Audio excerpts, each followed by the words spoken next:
Good morning, everyone, and welcome to the Dalles Chamber Community Affairs.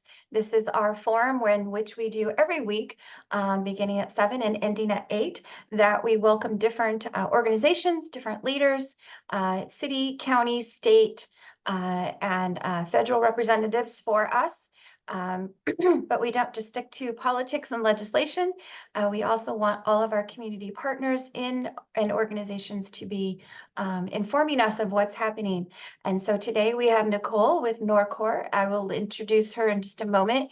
But before we do that, we're going to go around the screen and introduce yourself, your organization.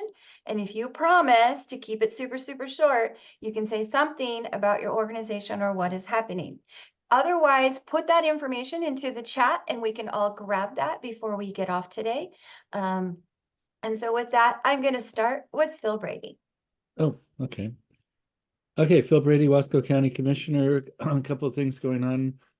Little League has their their grand opening this weekend, Saturday morning, and as you know, the county has owns the Kramer Field, and we've taken operations of it, got it cleaned up good enough to get started. And so over these years coming ahead, we'll make Kramer Field look better until we move on to another, move the fields off to the west end of town. That'll be a great day. Also next week, the Gloria Center is having a grand opening. That is on Tuesday at 3 o'clock. And what was I else I was looking at? Oh, and yesterday, county commission meeting, we finalized the transfer of 35 acres from the Google properties. It's now county property. So this is the area where the rodeo grounds were. It's 35 acres right there behind NORCOR. Eventually that could become industrial lands. So there's a couple things going on at the county. Awesome, thank you. Dan Spots? Thank you, Dan Spots, Economic Development, City of the Dalles. Couple of things. We're winding down the EPA Brownfield program through the coalition. That was the city, the county, and the port. One final project on that is the Neon Sign Museum, locating an old underground storage tank in the parking lot there, the future home of the Jansen Beach Carousel. However, MCED has funding now for brownfields in 5-county region, and that program is just starting. We just had an organizational call last week. Meanwhile, we have a grant to the EPA for the city to replenish the fund that we have locally. So hopefully we can continue the work of finding and pulling and mitigating storage tanks. On the airport side, we had the director of Oregon Aviation at the airport last week, and a team coming down from Olympia, also aviation, focusing on UAV, UAS applications in the region and the role that the airport might have in that. So having a conversation, a follow-up conversation. Kenji Sugahara is the aviation director from Salem, and he has a long-standing interest in the airport. Strategically, it is an Oregon airport located in the state of Washington, and so that unique circumstance has a lot of promise on both sides of the river. Keep you posted. Thank you. Thank you, Dan. Scott McKay? Okay, good morning, everyone. Scott McKay, a community liaison for Circles of Care, is a nonprofit, part of a nonprofit of Age Plus that connects older adults who need some kind of periodic support with volunteers. Because we support or can help those several people in our list of members of Circles of Care, they have dementia. We're working on a dementia-friendly community effort. We're gradually putting together a plan for that, and with the help of the Oregon Alzheimer's Association, which comes down and visits once a month because of a grant they received. So I will be talking more about that in the future, but it's a project that trying to reduce the stigma of dementia and also to empower those who are living with dementia. Thank you. Thank you, Scott. That's such important work. Corliss? Morning, everyone. Corliss Marsh with Habitat for Humanity, the Senior Center, the library. and the College Foundation. Next week, I'll give you more updates about Cherry Festival because the quilt show is coming on and Senior Center Breakfast, but I'll give you more details next week. But did you hear about the cross-country team at the college? So that's the new topic. It's going to start in the fall. We're having a sports team at the community college. That's the news. Awesome. Thank you. Tim? My name's Tim Schechtel. I am a member of the NORCOR Community Resources Coalition, and will be speaking, making a presentation. So I'll give my information there. Awesome. Thank you, Tim. Matt Cole. Matt Cole, Direct Line IT, just popping in, see how NORCOR's doing. Thank you. Judy Richardson.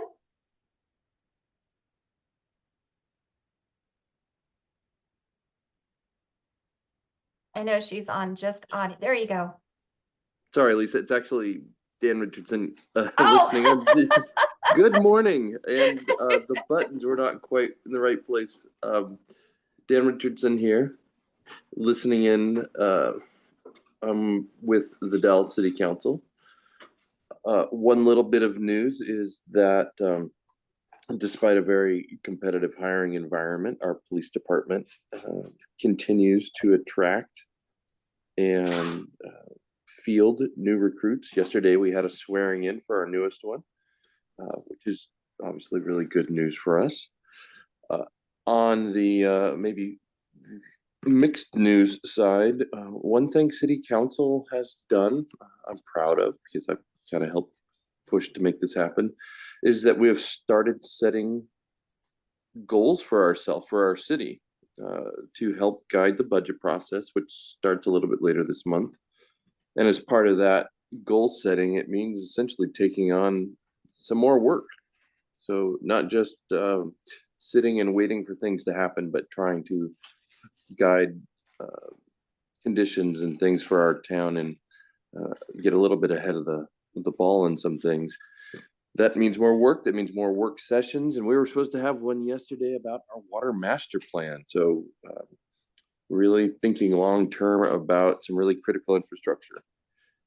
Unfortunately, it didn't happen due to a car accident, but and our consultant was banged up pretty good, but she's recovering and we'll get back on track with that. And that's what I have. Thanks, Dan. Bill Lennox, do you want to go ahead and introduce yourself and your organization? Good morning. Yes, I'm with the Six Rivers Dispute Resolution Center and also with the North Central Public Health District. Thank you, Bill. You're welcome.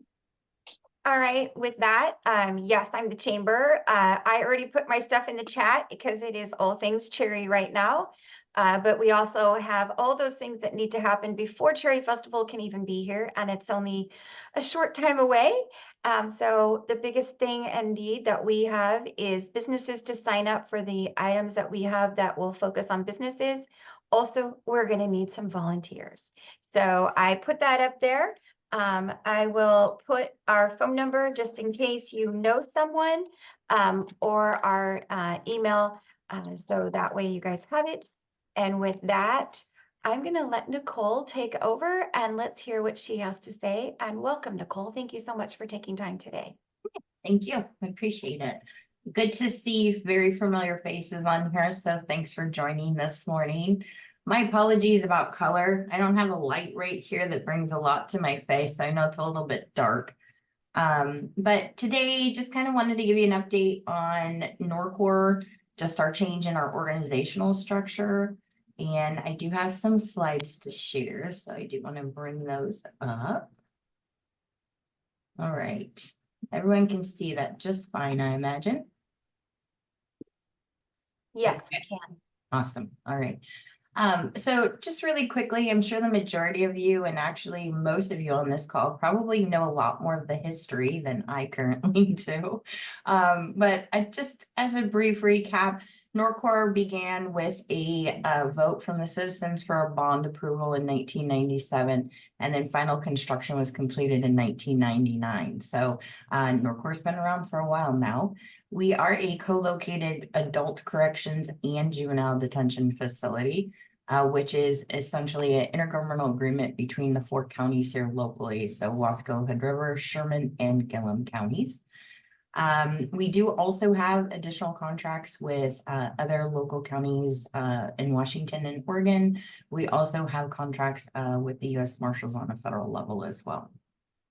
Our adult facility has a maximum capacity of about 170 beds, and our juvenile facility essentially can operate at a maximum capacity of 32 beds. In January of this year, the NORCOR board adopted a new organizational structure. That's why I am in my position. So again, for those who don't know me or not familiar, Nichole Biechler, I am the business manager for NORCOR. It is my responsibility to oversee all of our shared services teams. So as you can see on the screen, business, finance, maintenance, IT, medical and health services. I also operate as our human resources consultant here. I also operate as our legal contract and just building contract and lease contract management. So I do this all in conjunction with the wonderful jail commander and our amazing detention manager. Joyce Orendorf, for those of you who may not know, is our jail commander, and Daniel White is our detention manager. Joyce has been with NORCOR for over 20 years, and Daniel has been with us for a little over 2 years. So, questions at all? I just want to pause if there's any questions about the current organizational structure, because there definitely have been some changes as compared to maybe how it was essentially ran with an administrator in the past. Yeah, I'll start in. Where does Molly Rogers fit into this structure? So Molly currently is part of the Juvenile Oversight Committee.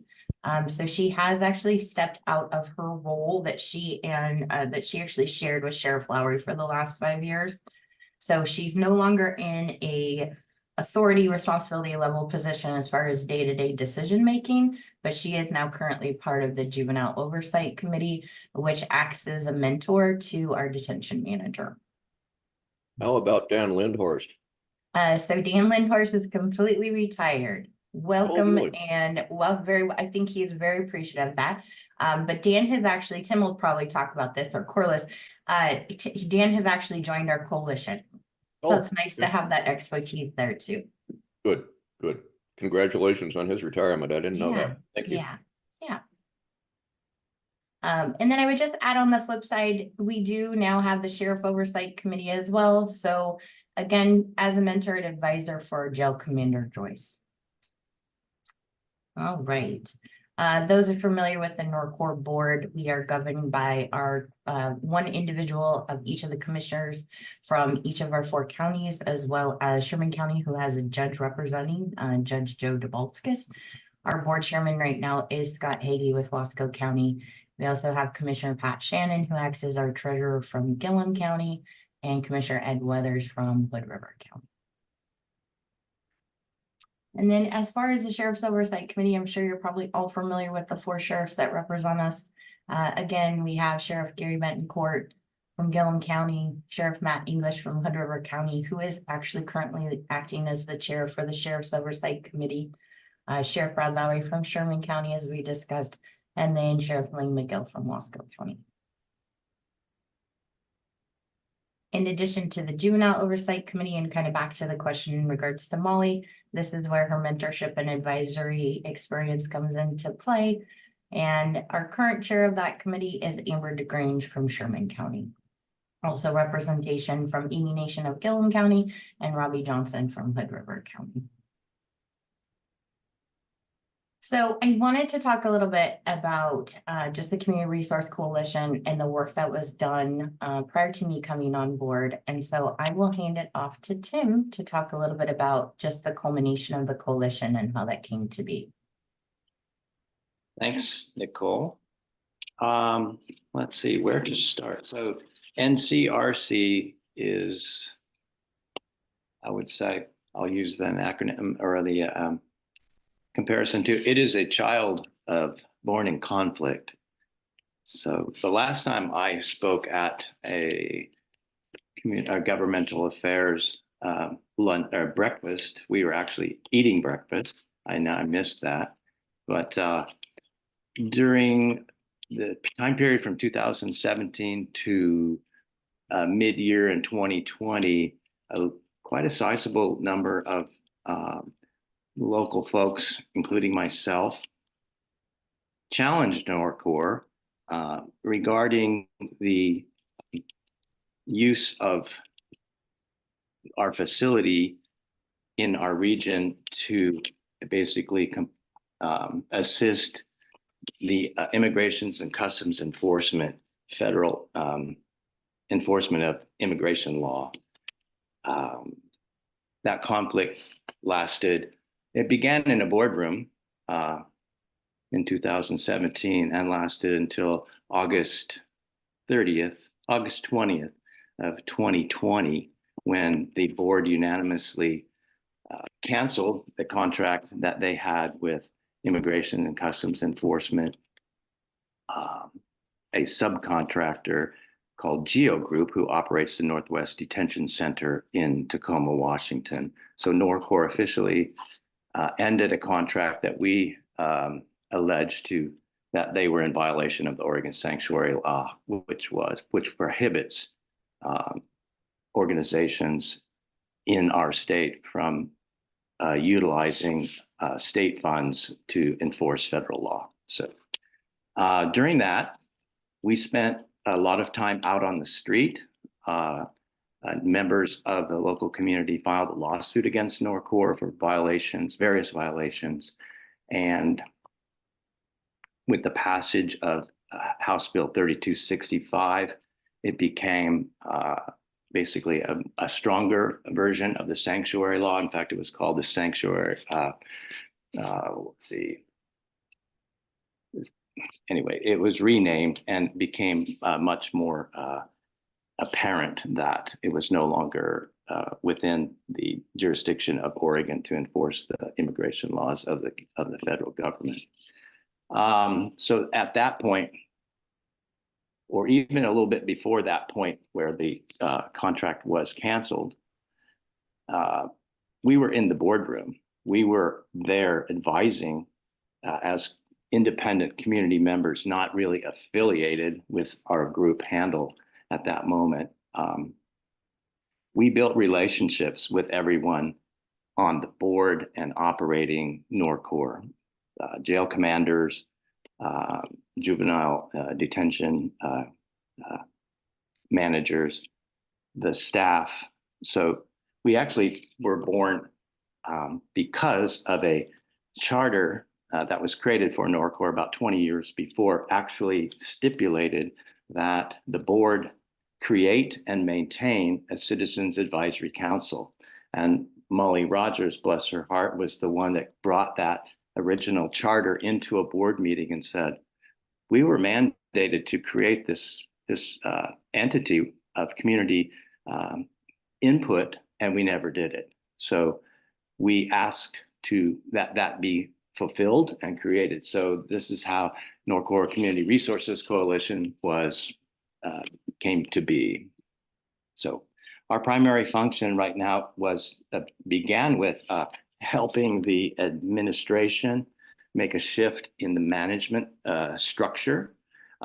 It would no longer be run from a top-down one-person administrator controlling all the other functions. It became a management team, which included Sheriff Lowry from Sherman County, Molly Rogers, Jeff Justison, Dan Lindhorst, several other of the lieutenants within the organization, and basically charted a new way forward. And so that's basically how we came to be. So we meet monthly, a week before the board meeting. So we will develop maybe agenda items to discuss with the board, ask for decisions, inform them of what's going on community projects that we are supporting, and just basically problem solving with staff the medical team, the various detention managers. So currently, we have been trying to drum up statewide support for the Columbia Gorge Resolution Center, spearheaded by Sheriff McGill and his advisory council. We were able to distribute information and try to get backing from around the state during the special session. That included sending out and to individuals, over 5,000 individuals received the information being put out by the advisory council as part of the effort during the short session to get funding for the center we want to create here for dealing with addiction and mental health. So that's a snapshot of the things that we're operating currently. So NCRC is a kind of a multi-interest group. We're about 10 members. Dan Lindhorst has been a member of the team for about 3 months. He stepped back a little bit for personal reasons, but is available as an advisor, and he is extremely knowledgeable about the history and operational challenges at NORCOR. So that's basically what we do, and a little bit of how we became who we are. So I check back to Nichole. Any Thanks. questions? Any questions? That's pretty amazing. Bill, did you have a question? You're muted, Phil. You're on mute I now. just did. Okay. Not a fan. That is an amazing story, Tim. And yeah, it's pretty impressive how, yeah, both sides, because you were dealing with each other respectfully, were able to come together and build something great. Thank you. Thanks, Tim. I just want to kind of, just from a personal experience too, excuse me. When I interviewed with NORCOR, one of the interview sessions was actually to sit down and learn a little bit more about the coalition. So it was a nice opportunity to kind of hear the story and understand a bit more about the historical context. I did meet with Tim during that interview process, and so I just really appreciated something that, you know, really did start out of controversy and chaos, turned into something where our Community Resource Coalition has essentially become a huge advocate, not only for NORCOR, but for the community, and understanding how supporting elements of, you know, our community initiatives, such as the Resolution Center, how much of an impact that makes on NORCOR. I don't think it's a secret that any of you have not heard before, but our increase in our beds just with individuals dealing with addiction and mental health concerns. You know, it's just something, unfortunately, that is kind of a known quantity right now. But I think making sure that we are providing the outreach and the advocacy for things such as the Resolution Center to really try to reduce some of those numbers of mental health individuals in our jail and under our custody. It's even though they're getting great quality care, I adore our mental health team and our medical team. They're amazing individuals. This isn't always the right housing place for them. So appreciate the work that the coalition does for us and for the community. Thank you to Corliss and thank you to Tim. Thanks, Nichole. One last shameless plug before I just open the conversation to just general questions or anything that you're curious about NORCOR. We are having a job fair this Saturday, 10 a.m. to 5 p.m. So I just thought I would, again, put that in there. We are hiring for multiple positions, all different skill sets and levels of experience. So if you could help share the word, would definitely appreciate it. I'll chime in on that. So anyone in this room who wants to know more about the coalition or to sit in on a meeting, it would in that setting, you could probably be quite a bit more informed about what we're talking about on a monthly basis and what projects we're focusing on. So if you want, you can send me your email contact or send it to Nichole, and we will welcome you. Absolutely. Questions at all, curiosities, anything that we can help answer today?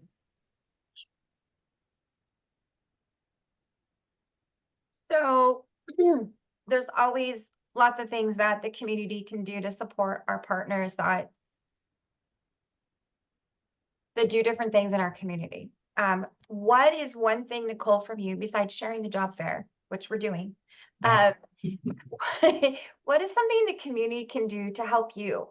I mean, I know there's a message. I know there's important things. People always have mixed up perception. So what can we do to help you so that we have the best message and the best foot going forward for this amazing organization? Yeah, I thank you for that question. It's a great question. I think for the majority of individuals in our community, some don't know NORCOR exists. Some have really no idea of what a jail or juvenile detention facility is even responsible for doing. So we are always open to educate and welcome visitors, community members. We're happy to have conversations. I know Tim and Corliss are happy to have conversations with individuals in the community just about what goes on here. Obviously, there are stigmas that we have to address every day, just being a jail and juvenile detention facility. But one thing that I do think NORCOR does such a fantastic job, and that I would hope messaging gets promoted a little bit, is we treat people like humans here. And I know there's some mixed thoughts on that, especially when people are in a jail facility. But my perspective before working for NORCOR was definitely different than it is today. I'm impressed by the programs that we offer just internally within our four walls. I'm impressed with the staff and just the commitment and dedication and passion that they have for what they do every single day. So ultimately, I think just that messaging of, educate yourself on what we do. Come in, take a tour, come visit, ask questions. Great, thank you. Dan Spot, do you have a question? Trying to remember early history of NORCOR when the concept first came together of multiple counties coming around a corrections facility.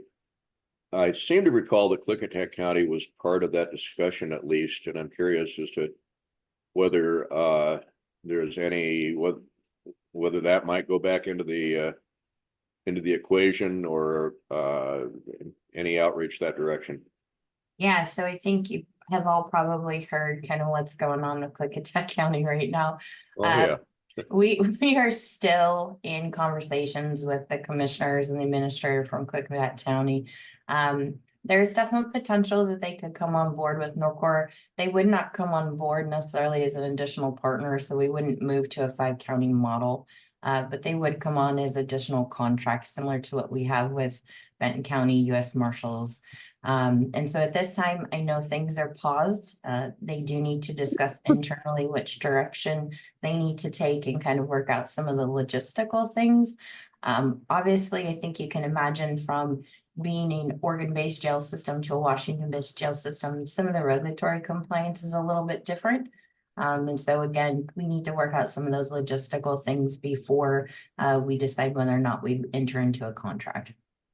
Nichole, Yes. it was in the paper last night that they voted for it. The commissioners voted. Correct. Yep. They did vote for it back, I think, 2 weeks ago during their board session. That vote took place before conversations were had with NORCOR. And so that's why I say right now, everything has been paused. Okay. I'd like to say one more thing. And I think that the decision of Klickitat is indicative that the community challenges and transformations that are just having to happen now, especially around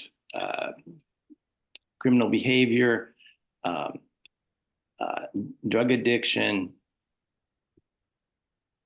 illiteracy, poverty, all these issues that we've all struggled with as communities or even as states, it's all coming to a head. There's this overarching kind of angst that this is an inflection point for our communities. And if you look at the big picture, it's overwhelming.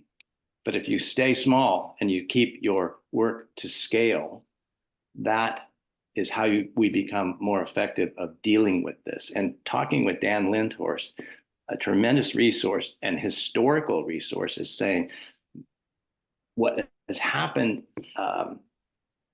the jail becomes a holding place for people who are falling out of community, people with addictions. They can't hold jobs, they don't pay taxes, and it's a cyclical, unending cycle. I repeated myself. It's an unending cycle of those particular ailments of our community. So within that context or that thought, as we move forward, anything we do should reflect that need to be changed. I'm not saying it happens overnight, but just as you go forward in your individual capacities, at whatever roles you're playing in the community, if you keep that in mind, that we have to transform, and projects like the Resolution Center will be a major example to our state, but also to the country, as this is an outcome that we've chosen to put our tax dollars and effort into, to create something that will have an impact. It won't solve the problem, but at least it will help those immediately suffering from those problems, and possibly interdict those in the future. So just wanted to throw that out there. Thank you. Corliss? I just wanted to give a shout out to NORCOR. A couple of years in a row, they have scored 100% on an inspection. And then we've received letters from inmates saying, you know, if they had to be in jail somewhere, they wanted to be at NORCOR. NORCOR is the best jail there is. And so just, you know, shout out to NORCOR. They're doing a great job out there. They are. Thank you. It's Phil? interesting. Sorry, I was just gonna make a real quick comment, Lisa. Yeah, go ahead. It's interesting when, you know, you talk to other leaders across the country and they say, you know, as a public servant, what fuels your passion? What kind of gives you that desire to continue? And the majority of people are just the impacts on their community and the citizens. For NORCOR, it's when we get those letters from our adults in custody who've been released. Their lives have been for the better. They've stayed sober. So I always think it sounds kind of funny when we get really giddy and excited about a letter from someone who's left our care. But it really, we understand and we know the impact that we've made on their life for the better. Thank you. Okay, Phil, you had a question? And you're on mute. Keep myself muted. I'll work backwards, just following what Nichole was saying. That was my experience too. As you folks know, I was teacher in juvenile detention for 9 years. And once in a while, maybe every 3 or 4 months, this person will come up to me and say, "Oh, you were my teacher." And I have to think, okay, high school or NORCOR? High school or NORCOR. And when it's a NORCOR, either one, I'm grateful for that they recognize me. When it's a NORCOR student, like Nichole, it's an emotional high. It's warm, very warm feelings like, okay, this person is, you know, part of society again, and that's a good thing. It doesn't happen too often because my NORCOR students are scattered across the state. I was going to move back a bit. I was there in the days when I was bringing students to I called them my students. I didn't like to call them anything other students because that was my relationship with them. I'm teacher, you're student. And teacher-student relationship is maybe 50% of a parent-child relationship. It's that kind of bond. When I started there, the maximum was 32 beds, and sometimes we would hit that. I'd have 32 students in class. It was pretty rough because some were tribal and some were South California gangs, and they were instant enemies. It was a bad scene, and so it was tough to keep things separate.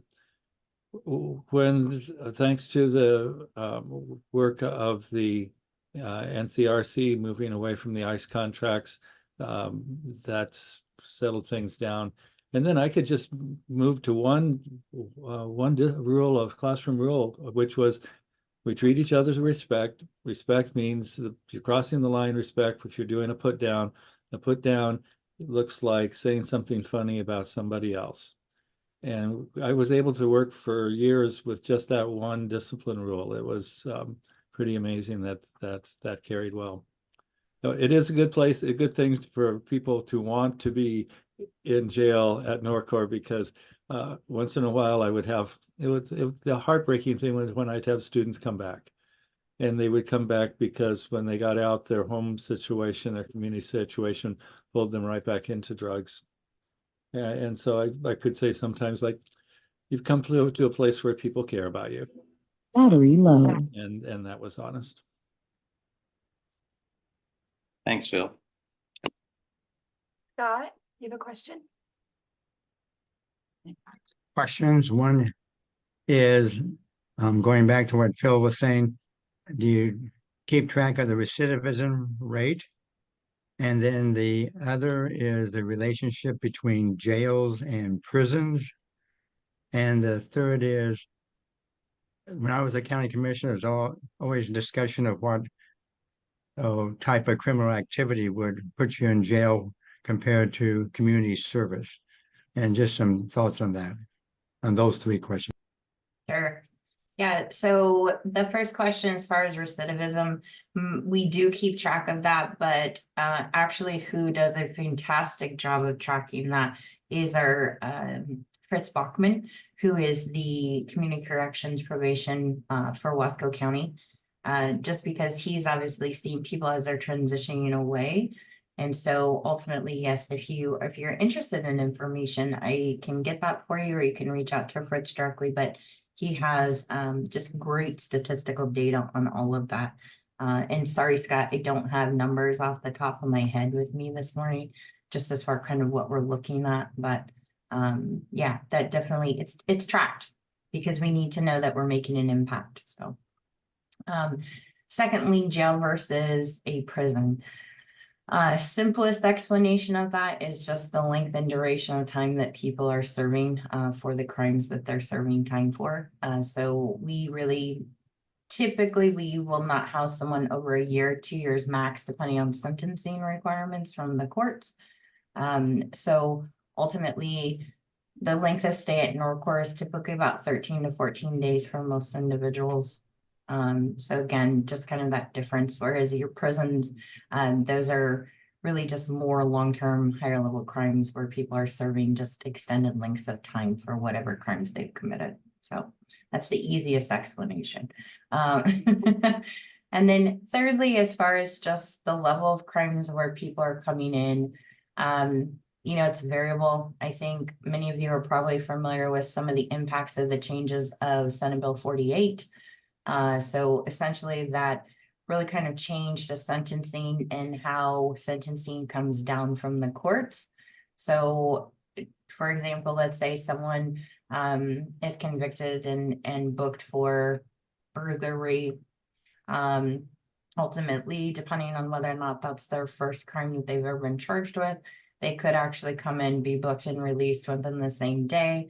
And then pending their court hearing, actually come back if the judge actually sentences them to do time at our jail facility. So there's definitely, and I think SB 48 is still a little bit confusing to a lot of our constituents and in the community as far as how that works. I think also, you know, we've even seen just community backlash a little bit about people misunderstanding why individuals are booked and released same day potentially. But a lot of that, again, was a vote by the taxpayers and our citizens on to changing what that requirement looks like for certain level crimes. So.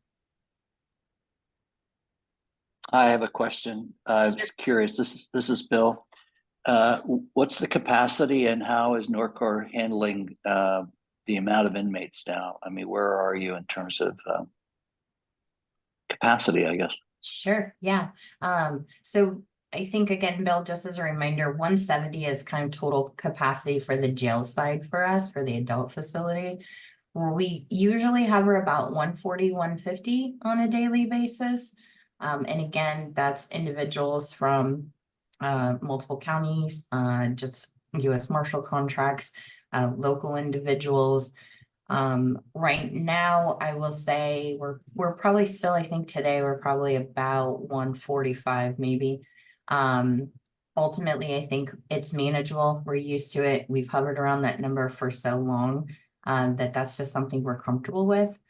I will say, depending on whether or not the Clickitat County agreement comes through, that would, they're asking for about 30 to 40 beds, so that would put us at maximum capacity.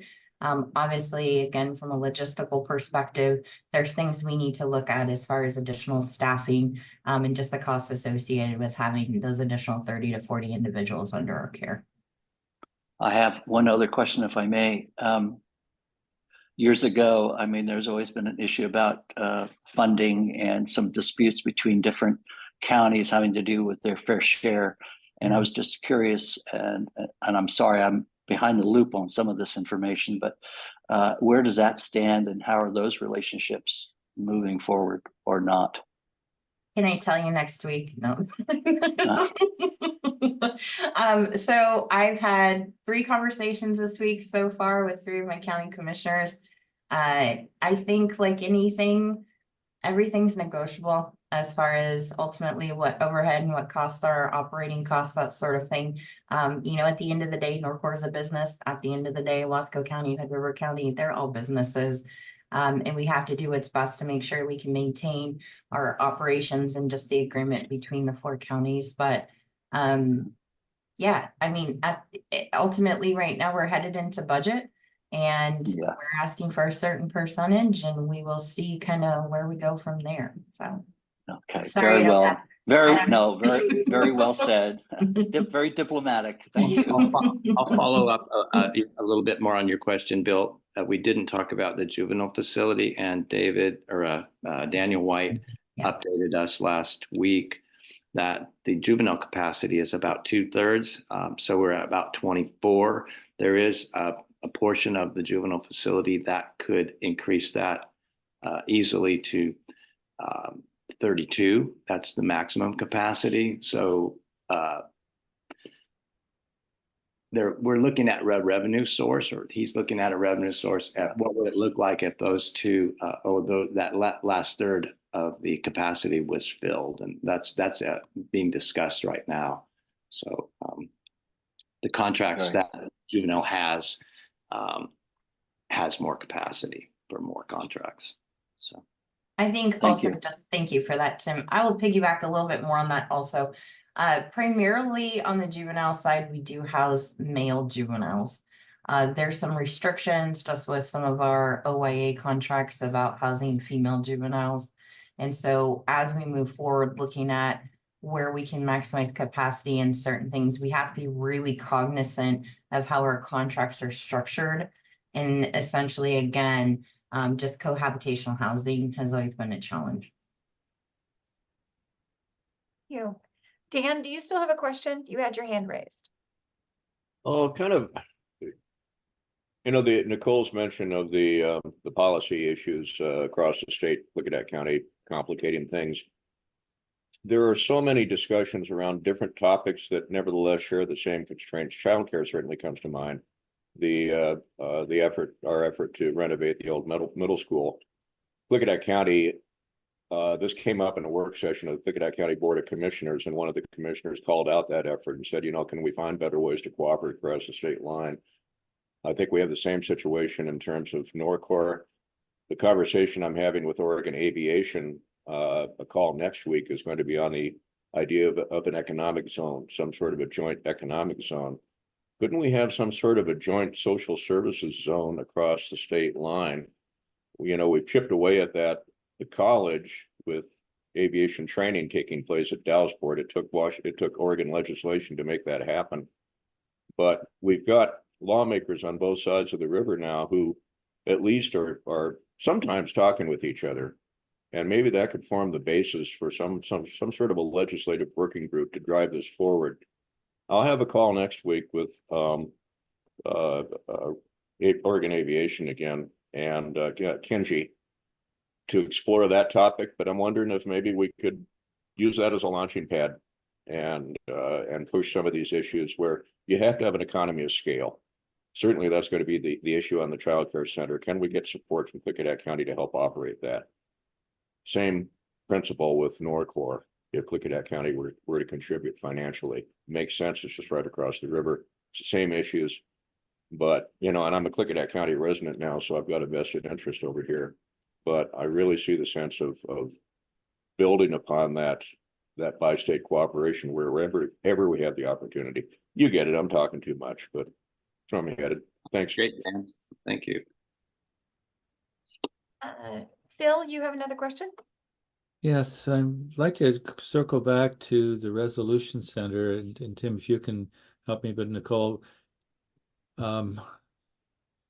it's been a push to try and get that put together, and there's been setbacks, and I think we might be in another setback moment.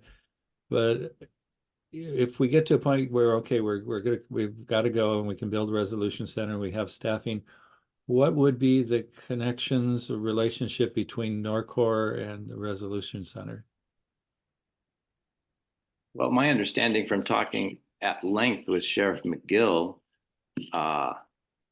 is that it would lift the burden or share the burden at a secure residential treatment facility. So those folks would be the medical team within NORCOR would have a huge weight lifted off of it because according to Dan Lindhorst's statistics, the percentage of recidivism just about intense and perpetual mental illness and addiction is a high percentage. It's really high percentage of people who return, and those people, if NORCOR's can't give them the care they need, they can't keep them there. They need to be in an effective treatment program, which has been proven to be residential care. So that in itself is going to take a lot of stress off of the medical team and the corrections officers at NORCOR. I mean, that's what I see as the most direct and immediate outcome of that when that comes online.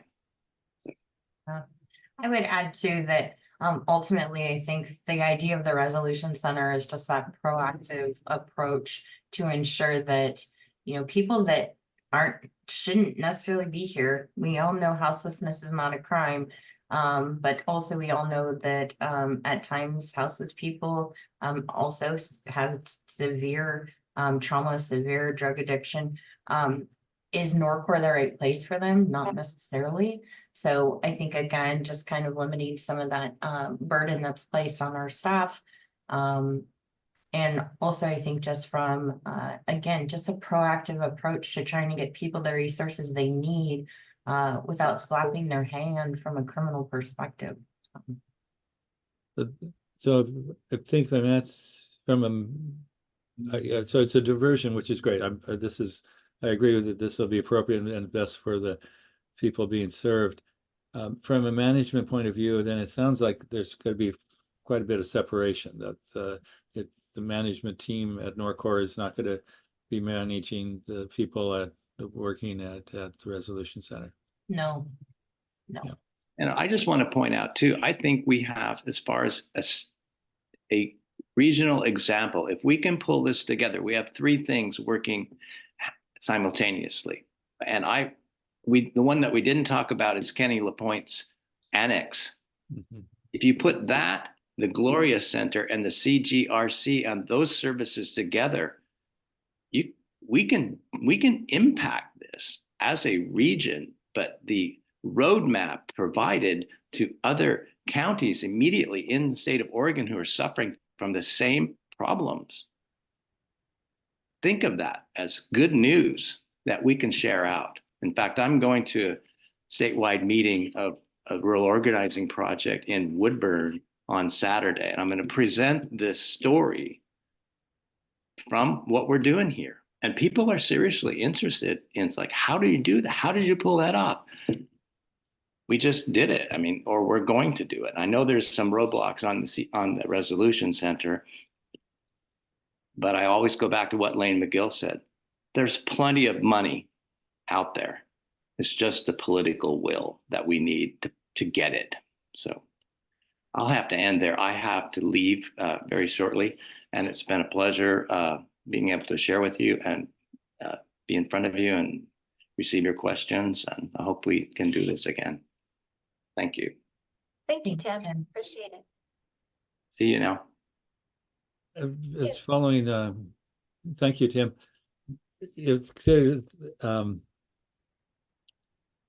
Dan was talking about it, kind of a size of scales. It's a question as a business, putting things in scale. Actually, if Tim, you need to leave, I'll send you a one pager that I presented that when I was in Washington, that's exactly on the topic that you're pointed on, of the annex, the Gloria Center and the Resolution Center working together. I'll send that to you. Thank you all. Take care. The interesting another place where this happens is that in medical world, the hospitals and clinics, like medical and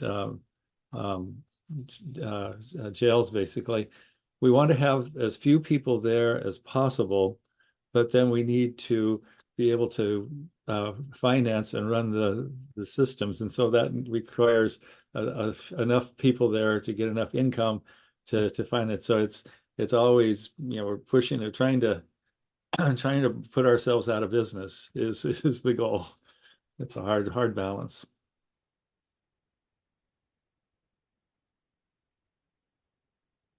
Is there any other questions, comments? I have a comment. I just want to go back into past. I just think we have to look back at the initial formation of NORCOR, because that was a first. It probably still is kind of a first, where we have counties coming together to work together. And even now, where we're even thinking about providing services, of course, across state lines. But, all that was done by innovative commissioners and people coming together. And once again, it just seems like it's making that organization even better with and even more responsive to community needs. And I just having this conversation in terms of how we can move forward. And I think I must admit, with listening to Dan too, that the issue of childcare is just another one of these legs, part of our community. If we can figure out ways to help people provide childcare and have childcare, along with being able to help people with mental health issues. I mean, all the things are wonderful. And I think what I'm trying to say is, I think it's just been incredible that to be part of a community that's been so proactive in terms of making these things kind of work through and become real. And I know it's a long process, but everybody should be very proud of the area that they live in and the work that they've been doing.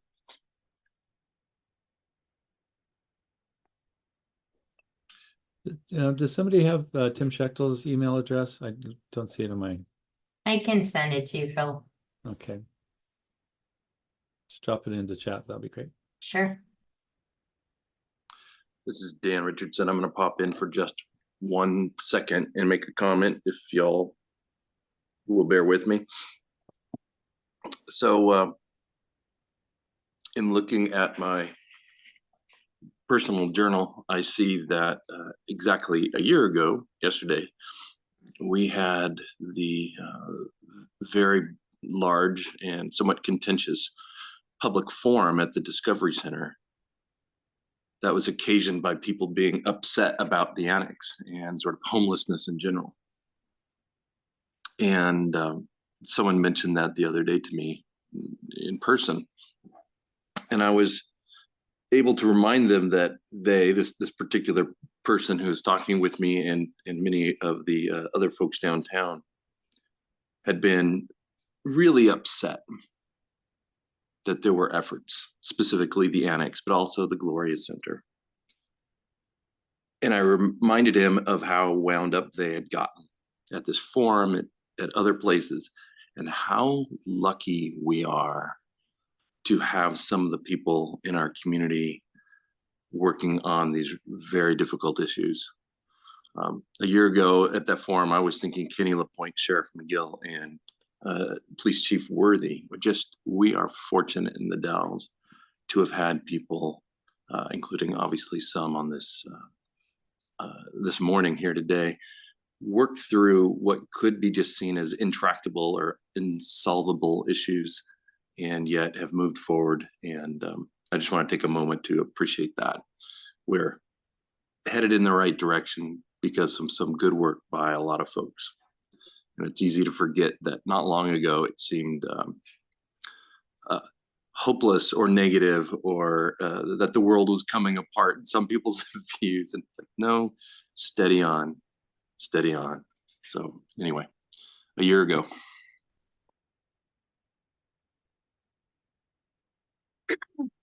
Thank you. Is there any other questions for Nichole? And then Nichole put the email for Tim up in the chat box. So if you grab that, then you'll have it. Oh, I Bill, have did you- one, Yep, go ahead, Bill. a very important question, and this is for Nichole. Where are you, Nichole? Where is that big tree that's behind you? It's my happy space, Bill. I'm just gonna say if I take it off, I will show you very quickly what it looks like. This is my office.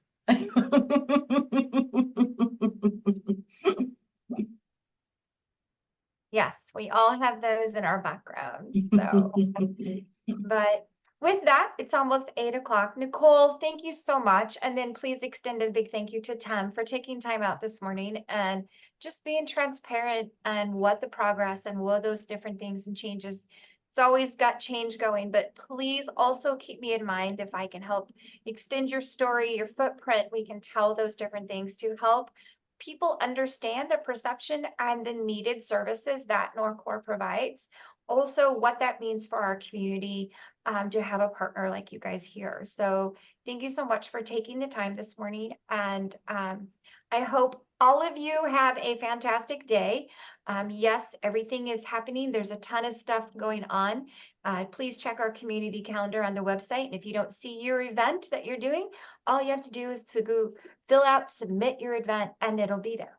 So take care, everyone. And then just please know and share the word. We do need volunteers for during Cherry Festival.